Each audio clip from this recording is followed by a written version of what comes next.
Drunk driving across West Texas. Law enforcement are out in full force ahead of the Labor Day weekend, making sure everyone gets home safely. TxDOT says one person is killed every 7 hours in Texas because of an alcohol-related crash.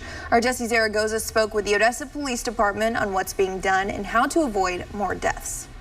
Car insurance companies say that drunk driving more than deaths a year alone. Not to mention that costs more than $44 billion in those deaths and damages annually.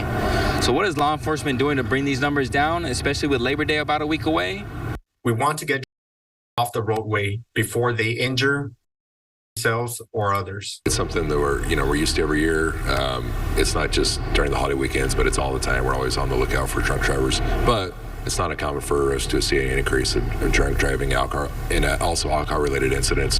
TxDOT is putting more troopers on the road through Labor Day. During last year's Labor Day weekend, 345 alcohol-related crashes resulted in 20 fatalities and 62 injuries. TxDOT also says over the course of last year in Texas, a person was killed every 7 hours and 17 minutes in DUI crashes, which resulted in 1,203 deaths.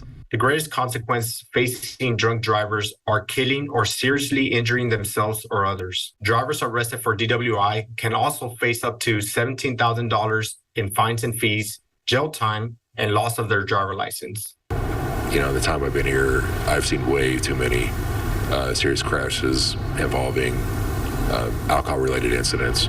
And unfortunately, a lot of times I come in contact with family members, and it's just never a fun thing. There are simple measures that can be taken to avoid losing lives. OPD saying the most logical one is getting a ride from either someone you know or calling for a rideshare service like Lyft or Uber. If you are going to drink ahead of time, there are other alternatives. Again, you can contact a close friend, a family member,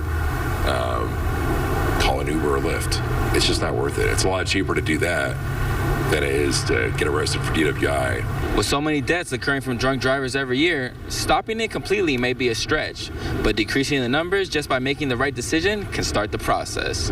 Reporting in Odessa, Jesse Zaragoza, ABC, Big 2 News.